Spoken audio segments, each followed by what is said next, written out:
here. Our elected officials, it's great to have them here. They're extremely supportive. I wanted to mention Beverly Griffin Dunn from the school committee, Stephanie Peach from Ward 3,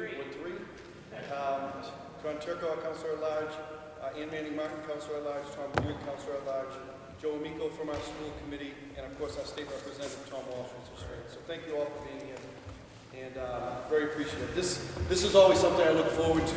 I have a great interest in recreation and open space. I'm very excited about some of the things we're working on right now. In particular is the purchase of 80 acres of open space that I'm hoping to bring to the council next week. I plan to, next month rather, that I'm very excited about. That is 80 acres behind the golf course up behind Wells School, the golf course up behind the Cedar Grove Cemetery, and up behind Spring Pond. We'll connect with a whole bunch of land we own that will remain open space and be able to potentially use for walking trails or all kinds of things in the future. It's going to abut our golf course and abut our cemetery, allow for possibilities there as well. So really excited about that. Also working on a couple of other large open space purchases that I think are going to be very good, hopefully in the very near future. But our bike trails, our walking paths, some things that I know are things that are very well enjoyed by the community and things we're looking to expand upon. 2024 and 2025, we're on target for 2 expansions of our bike path. The first one next year, 2024, would be from the North Shore Mall across over to Endicott Street, which will be great, and hopefully we'll be able to connect in the future Endicott Street down through Peabody Square into Salem. And then the second one, which would be on for 2025, which I still can't believe, but it's been approved and funded, is going to be connecting from, let's see how to explain it. It would be from Cy Tennant Park, Ross Park. It's going to be a bridge built over Route 1 that is going to be over near where Boston Sports Club used to be Latitudes, over in that area. We'll come up over near the Hallmark building, and that'll be amazing to be able to connect to a whole number of parks and recreation opportunities. So really excited about that. And then also just park projects, things that I greatly enjoy. We're really trying to be focusing on a couple of parks per year. Jen Davis, our Park and Rec Director, was here. Kurt Bellavance, our Community Development Director. Really do a good job on these opportunities. So we're hoping to do some work in some parks. Jen has her list that we work off of, and we're hoping every year to be able to do a couple of major projects in some parks. So these are great topics for me, very exciting projects for me, things that I'm really looking forward to now and in the future. So your presence here and your input questions are very helpful and meaningful. I wanted to thank the committee. We've had an excellent group that's been working on this for a better part of a year. They've really been trying to focus in on different aspects to this plan, and then we'll be submitting it for approval for the state, and then again, that'll allow us to apply for grants, other funding opportunities, and things in the future. So again, thank you all for being here. Hopefully we can answer all your questions, and anything, please add and please ask some questions.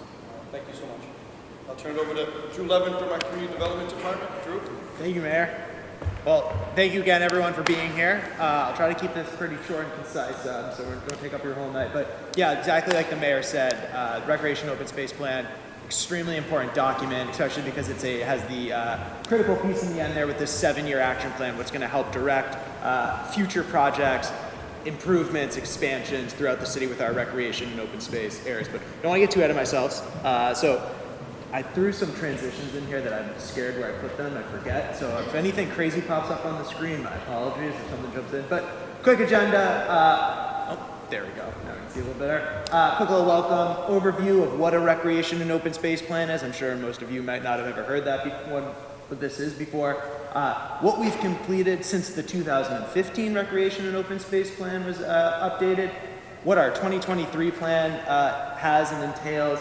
I'm going to do a quick little activity with everyone to generate as much community feedback as possible. And then finally, going to wrap it back up again with some questions and discussion. I got some few other questions for everybody. But before we begin, I have a question for all of you. What is your favorite recreational or open space in the city? I could start. I'll tell you, I have 2 actually. If you look at that middle picture, it's right about there on the Independence Greenway. Right before the meadow. It's pretty beautiful right there. I've seen quite a few deer gallivanting there before. And then second is probably James Street, because in Little League, they had the dugouts there at the baseball field. you feel like you're in the MLB when you get to sit in one of those. So those are probably my two favorite spots in the city. But does anybody else have any that they would like to add in? Oh yeah, just yell them out. It's all good. Brooksby Farm, South Peabody, yep.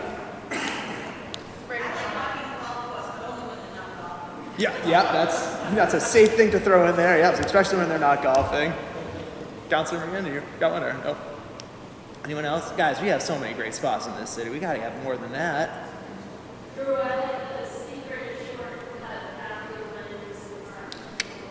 Thank you, Counselor Daigle, for throwing that out there. So, as you know, everyone here knows, and we can be shy, that's totally fine too, there's quite a few amazing spaces in our city. And this plan is really important because we want to make sure that we are managing these spaces correctly, we're improving them, and then we're expanding where opportunities present themselves, especially like what the mayor just said with this land acquisition that we're going forward with.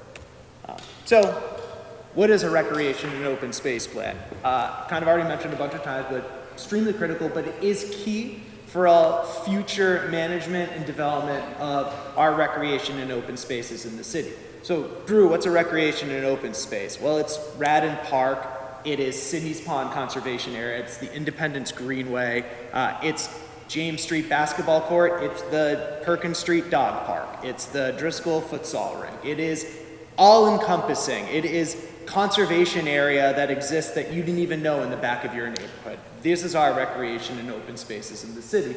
And this is why this plan is so important, because as I'll mention a little bit later on, we have a lot of these in our city and we want to make sure we're on top of this management of all of these. As the mayor mentioned as well, by having an approved recreation and open space plan, it makes the city eligible to apply for and receive funds from the state. Most recently, we just received $400,000 from the state Parkland Acquisition and Renovation for Communities program for, as Councilor Daigle had mentioned there, a pathway that's going to go around the James Street baseball diamond. So these are critical. That's $400,000 right there because we had this plan. It also allows us to go for other grants in the city as well. And then finally, it creates this amazing 7-year action plan that will help outline what we plan to do with our recreation and open spaces moving forward. And so that's why this meeting tonight is really critical, because this is the second meeting. We had a meeting back, as the mayor had mentioned, the end of 2021. We had just released a survey. We'd gotten 311 responses back. That survey is where we were able to work with the community. We got responses of all different languages, all different community members, and through that responses in that survey, we will come up with 6 goals for this recreation and open space plan. Those goals is then what creates the building blocks for this action plan. The last plan was updated in 2015. Since that plan in 2015, there's been quite a few different changes that have happened in the city. So most recently, but constructed the Emerson Park multimodal pathway. This is the pathway that goes along Perkins Street, currently right on Emerson Park. City assumed management of Tilly's Farm in February 1st, 2017. We formally assumed management of Tilly Farms. Really cool that the city has 2 farms. Most cities don't even have 1 farm. We have 2. The Newhall Fields Community Farm at Tilly's Farm was created. Amazing nonprofit. They harvest food, they grow food, they provide education. Really awesome community asset that we have. We constructed the South Peabody Trail System, including the Michael Bonfanti Nature Trail, as shown in that picture right there, with a pretty amazing boardwalk. If you've never been back there, I highly recommend it. Which then added on with the South Peabody Trail System as well. Completed the Crystal Lake dredging project and park improvements. This included the fishing dock, the fountain that is now there, and That's going in tomorrow. Breaking news, everyone! Going in tomorrow. It also includes a couple different scenic overlooks and places as well, and just all-around improvements in that area. There was the Perkins Street Emerson Heights Park improvements. This includes the Driscoll Family Futsal Court and street hockey, also the Peabody Dog Park as well. And it also includes the Emerson Heights connectivity plan that was completed in 2019, which is looking at creating connections for all of those spaces up there. Opened the North Shore Children's Museum. That one's awesome, right on Main Street. Bummer I'm too old. We revitalized use of multiple parks. So this one is quite a hefty list of what we've done. So there was, oops, sorry, I jumped ahead of myself there. The revitalization of different parks in the city, Lakeshore Park and Mars Park. There was pickleball courts that were added there, which have been great. And then installed bike repair stations at a few major trailheads. There's bike repair stations installed at the Leahy trailhead of the Independence Greenway and Lieutenant Ross Park trailhead as well. And then also at the Kristen Crowley Spur Trail, there was a bike repair station installed there as well. We have secured funding and design and for advancing the Independence Greenway projects, as the mayor mentioned. Those ones are really excited. Playgrounds and basketball courts have been updated or improved at multiple parks, including Kylie School Playground, Linda Jean Park, Lakeshore Park, Mars Park, Bart's Park. Buckley Track was resurfaced, the South School Playground, Brown School Playground, the McCarthy School Playground installing in June 2023, and then the West School Playground fall 2023 or potentially spring 2024. And then finally the Kristen Crowley Spur Trail renovation happening actually next month, which is really exciting. We received funds from the state, MassDOT. They're helping us correct some of the drainage issues that occur right now on the Kristen Crowley Spur, so we'll hopefully mitigate and do away with the erosion that happens on that trail because of the flooding. So we're really excited about that. So lots happened since 2015. It's great is now in 2023. When we do this plan again in 2030, we'll talk about all the other great stuff that's happened since then that we completed from the 7-year plan. So what's in the 2023 plan? So I don't know, I feel like a teacher up here, but did everybody do their homework and read the plan? Probably not a big deal. It's 89 pages long. It's pretty hefty, but it is pretty awesome. So it starts off with the community setting. This is a pretty interesting section of the plan. It kind of gives you the context of the city of Peabody. So it starts with going back to the 1600s. This area, which is now known as Peabody, was common lands. You know, it was grazing area. Then in the 1662, we actually became Brooksby Farm, named after all our sparkling brooks and waterways. And then in the 1800s, we kind of became known as, we left being South Danvers. And then in 1916, we were incorporated as the city of Peabody, but this plan is actually from 1800, so I messed up on that one, so my apologies. And so the community setting, really great. It goes through, like I said, the history of the city of Peabody. It shows us, you know, where we are, where we were, and where we're going and where we are right now. Then it jumps into the environmental inventory and analysis. This will provide you with more information than you thought you would ever want to know about the city of Peabody, but it is highly interesting. This goes over everything from the topography of the city of Peabody, our geology in the city of Peabody. Did you know why Upton's Hill is Upton's Hill or Gooddale Hill is Gooddale's Hill? Well, that's because when the Ice Age moved south, it left these rocks and sand and boulders called drumlins, and that is why we have Upton's Hill now. Did you know why we have Shipped Rock during the Ice Age as well? Look at that, you know. Shipped Rock, other geological formation from the Ice Age. Cool stuff. This is one I actually think one of my favorite sections of this whole plan. It's got a lot of that kind of neat information. Find where I was right there. But not only does this section in the environmental inventory and analysis go over, you know, the geology and topography of our city, but it also goes into analyzing our built infrastructure currently. So where our residential areas are, where our manufacturing areas are, where our industrial areas are, our commercial areas, and it also goes into depth on both our city's water supply, above ground and below ground, highlighting these areas and analyzing that as well. And then it also, goes into who lives in our city. So it goes into our neighborhoods. We are extremely proud that we are a diverse city, and this section highlights that. It goes over quite a bit of demographics of our city, households, languages, income, age. Pretty intense overview of the city of Peabody. The next section of this plan, also very important, is an inventory of lands and conservation and recreation interest. This one also very interesting. It goes over, like I had mentioned, we have quite a bit of places in the city of Peabody that are recreation and open spaces. To be exact, 9.6% of Peabody's 10,752 acres are permanently protected open space or recreation areas. Another really great fact of our city is that 73% of all our residents live within a 10-minute walk of a park. Great number, but with this plan, we hope to not only improve that number and get it even higher and connect more spaces as well. This also goes into, in this section, there's a whole outline of every single recreation and open space in our city, and it shows exactly where it is, if it's protected or not. It also highlights some of the privately owned open spaces in our city as well. We do have some really large landowners in the city of Peabody that own quite a bit of land. It's not a lot, but there's some. So this plan is also important because, like the mayor mentioned, as this land becomes available, as the opportunities arise, we will now have this plan in place to know what to do with these places.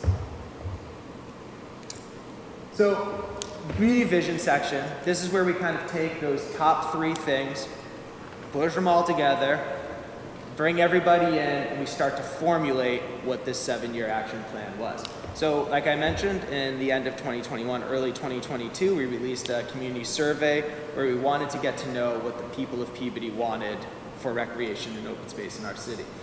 Using these responses, we were able to formulate, or begin to formulate, what these goals are for this recreation and open space plan. Now, you can't just do that based alone off these survey numbers. You gotta look at an analysis of needs in our city. So what are our big needs right now? And our big needs are resource protection. That's, like I mentioned, water above ground, below ground, conservation areas, but as well as providing recreational amenities that our community wants to see and that are appropriate for our community members. And so, taking this community vision, the analysis of needs, the inventory, the community setting, putting this all together, we were able to, with the help of the steering committee, with the help of these responses, which, as the mayor mentioned, the steering committee has been critical to this project. We've had some really great meetings and discussion with them. We were able to come up with 6 goals for this plan. So in 2015, they had 4 goals.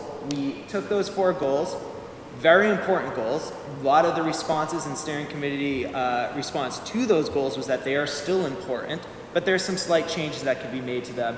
And then in the 2023 plan, we will have 2 new goals as well.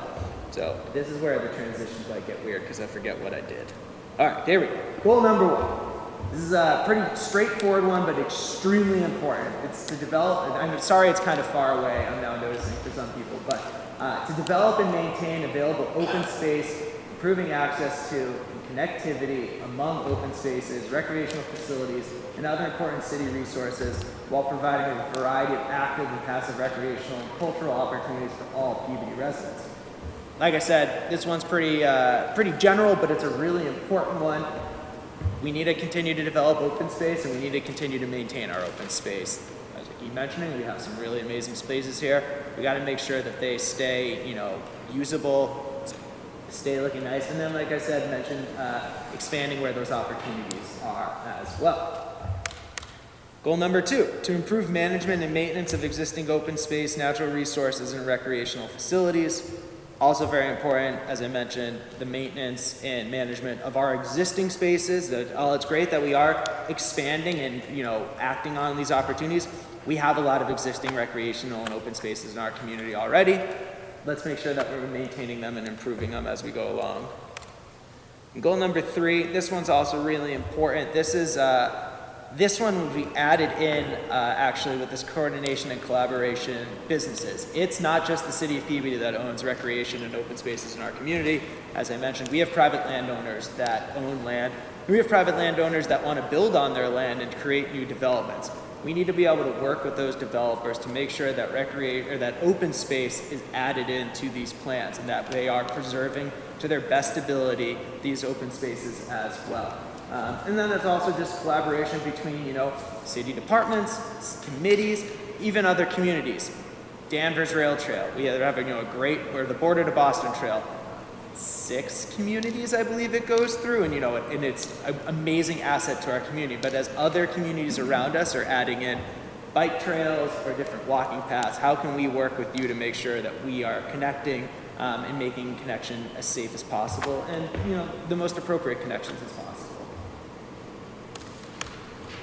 So goal number 4, ensure the proper implementation of the recreation and open space plan during the next 7 years. So we want to make sure that we can implement this plan, that the action items in here are, I like to say with the action plan, I'll get into this a little bit, but I always said that they can be as general as you want them to be, but the action items also can be as specific as you want to be. So we want to make sure that we're picking items that we know that meet the goals, but also that we, the community will support and we can get done at the end of the day.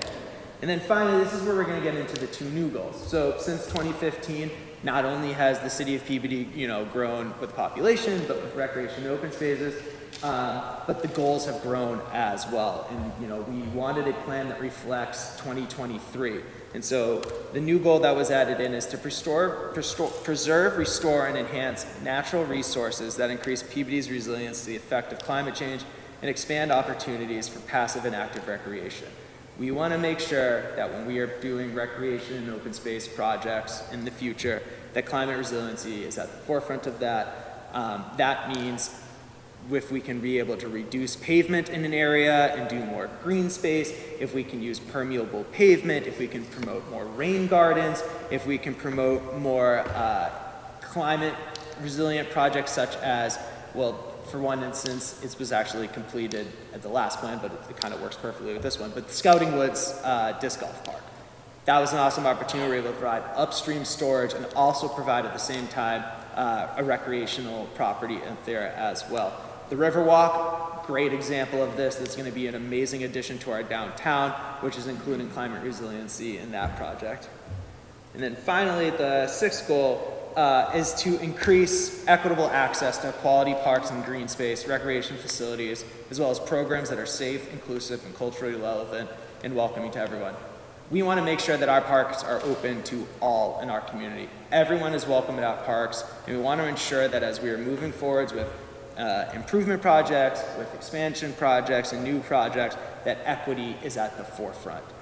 So this means that arterial, safe access to our parks, that you don't need to have to drive a vehicle to get to our parks, that you can walk to a park that is in your neighborhood, that when you go to your park, you feel safe that you're recreating in this area. We want to make sure that these parks are open to everyone. And then finally, the last piece of this plan is the action plan. So this is like the all-seeing document. This is an extremely important piece of this project. This is where we wrap up everything that we've just talked about, looking at the goals, looking at the analysis of needs, our community vision, taking in all the inventory, and we create this 7-year plan.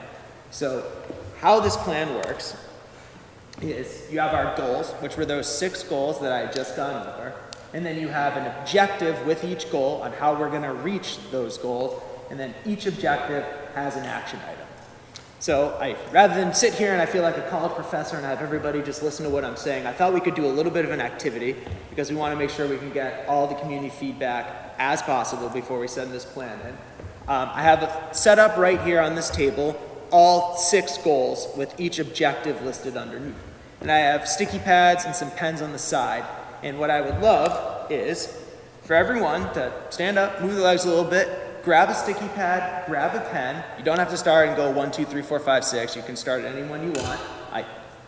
Very great by this turnout here. I might not have enough pens, so it might take a second here.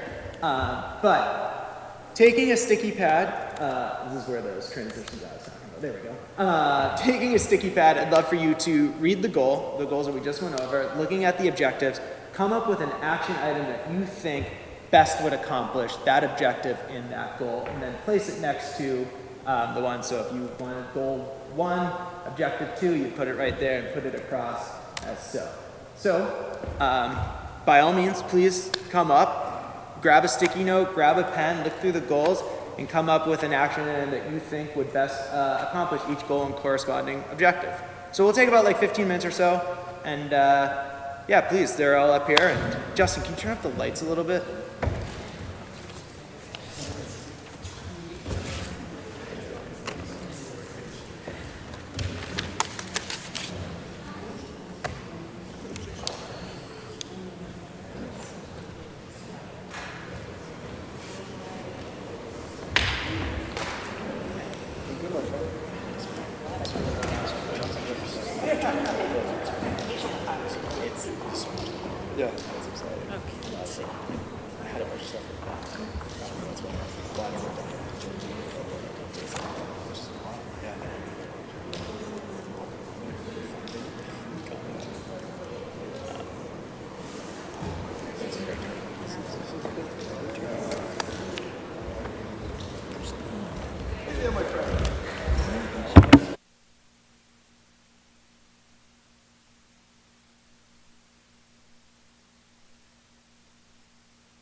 trying to bring it back together now. We can start to wrap it up a little bit.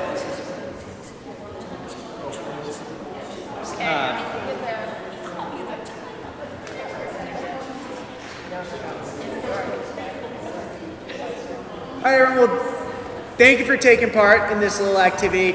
This meeting tonight was really so we could generate this community feedback and hear from you. This plan is a reflection of the city's voice and what we want to see in our recreation and open spaces.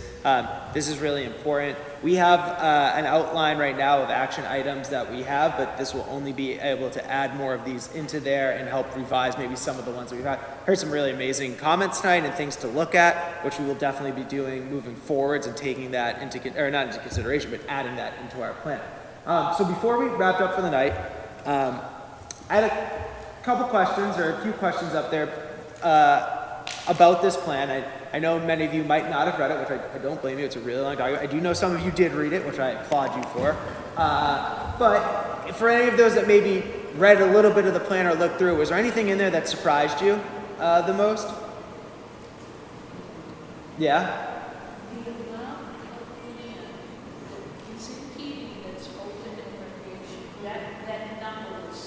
Yeah, 9.2% of land is protected open space. Yeah. I was pleasantly surprised to learn that Copial Park will be revitalized sometime, hopefully this year. Yeah, that's exciting. I did a little cheer when I read that there would be a sustainable committee, future committee, and you're going to hire a sustainability director.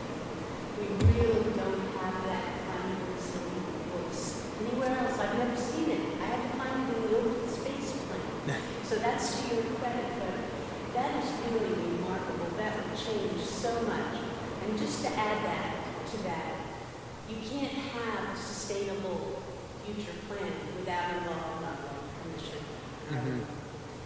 And so far, we haven't had a lot of luck with that. So I'm hoping that this plan might result in that kind of collaboration Thank you. around sustainability.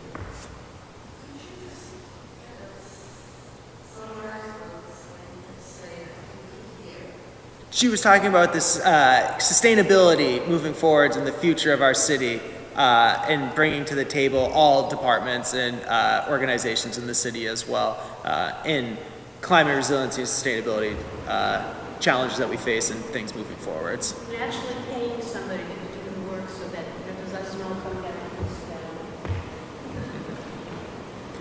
Anybody else have anything that surprised them? Anybody have anything there that we thought was maybe missing from the plan? I did hear some people comment, but yeah, please. Well, you might know I'm Sudie Smoller, and I'm involved with Grief Cleaning North Shore. Even though I live in the West Kennedy area, I'm incredibly falling in love with the East End and trying to get to know it better. Too bad that it is because we have two existing gas oil heater plants there, and we're building a third one. But beyond that, there's the Waters River. This plan, as far as I can see, says nothing about the Waters River. It doesn't say we own 3 parcels on the river. Those oil plants are not going to be there forever. One of them is closing in 2026. The other one is going to be illegal at some point. It's coming. They don't want to burn that stuff anymore. And then the new one, that's another whole story. But that's City of Peabody land. What is the open space plan for the Waters River? Why don't we have attention on it like we do the North River for it? The Danvers Open Space and Recreation Plan had a similar item. I would like to see the Waters River protected and used. So I think that's missing from this plan, and it touches it in so many ways because it's tied to the river. If you want to talk about future climate issues and flooding, this is a tidal river you're building plants on and building, excavating former Superfund sites on, that there needs to be a voice in the city that's helping us pull all together to know this stuff and not just learn about new housing developments and charter schools going in near this stuff. You know, that's part of our community. Not and my last point is, the Waters River is completely surrounded by environmental justice areas. That we owe some attention to those areas to protect them from being further burned. As projects get put forward to the land that you just rezoned in the Mill Overlay District, how are you going to protect the people who already live there, who are already burdened by stuff that's there and they can't do anything about it? So we need that voice so badly. Mr. Mayor, please get us a sustainability directive. Thank you.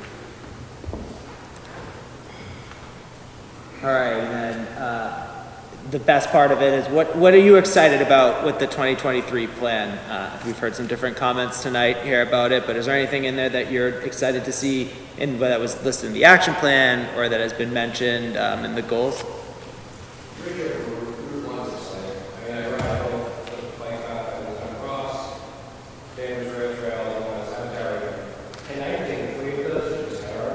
Yeah. So the idea of a safe connector that will make people feel comfortable getting to and from this great existing infrastructure is awesome.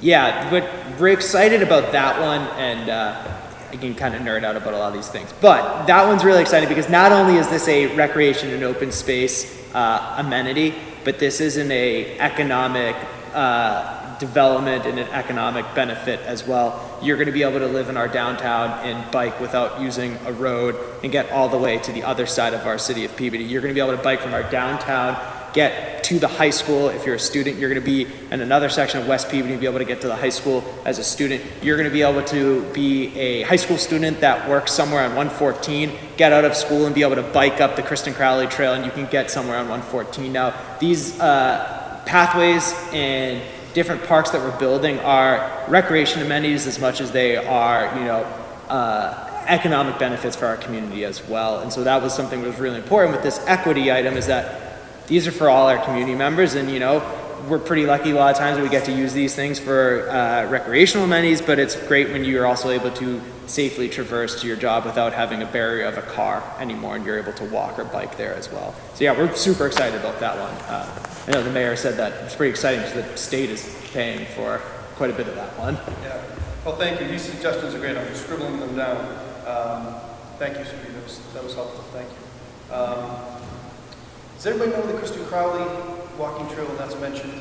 I'm not sure if everybody knows that area. That is on Lowell Street, going west past the Peabody High School. Then you have in the game. There's that's the 95 bridge, and then you have the Speedway gas station. That path right there that starts in Peabody and goes into Danvers, goes into Ipswich, Hamilton, Wenham. You can go all the way up, I think, to Maine at some Go to point. Florida too. What's that? You can go to Florida. It goes Maine to Florida. Maine? Well, Yeah. I'll take your word for it on that. I don't go north, but our section, the Peabody section, has really fallen on hard times, and it's just the erosion has kind of wore away a bunch of the areas because of water damage.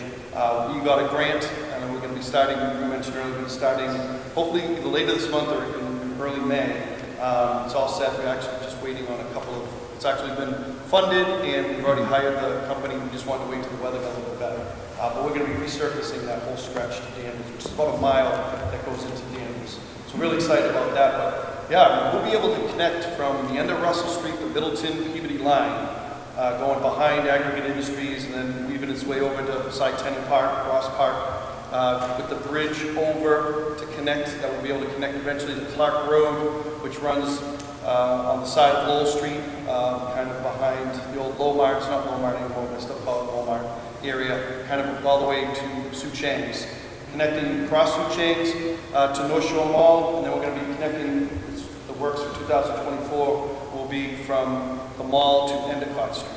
And I think it's only a matter of time before we can connect to Salem. I know Salem's working on some things on their end. So I think, that was always something that I never really thought could quite happen, but it's starting to happen. So I just want to make sure everybody knew what the Kristen Crowley Trail was, because that's a project that's going to be starting real soon. Yeah. But thank you. These a couple other people gave me some real good suggestions on specific parks and things like that. The parks, I mentioned Jen Davis, our park and rec director. Some of the parks we're focusing on this year. There's going to be some work done this year, but also for the following year. Corbeil Park out in West Peabody, Lalicos Park, we're working on some plans for some upgrades there, and Fireman Park, which is a park that's in need of some work. So we're looking at those type of projects coming up, park projects, pickleball courts, which is taking over the world, pickleball, some basketball upgrades, some walking trails, just some other things that we're excited about. So, but thank you, these are very helpful, and please, any other suggestions or thoughts? Yeah, I have my, thank you, Mayor, that was a perfect segue. I have my card up here, please take it, please send me any questions you have, anything you got home tonight and you're laying in bed and you said, I wish I had added that to the plans, please send me those items. We want to make sure we get them into the plan, and thank you all for playing a role in our city's future. And like I said, if you have any questions, you have any more comments that you had, please send me an email, shoot them over. I have my card up here as well if you want to stay and ask me any other questions. Please do, but thank you all for coming this evening, and we're excited about this plan, and so hope you guys all are too. Thank you.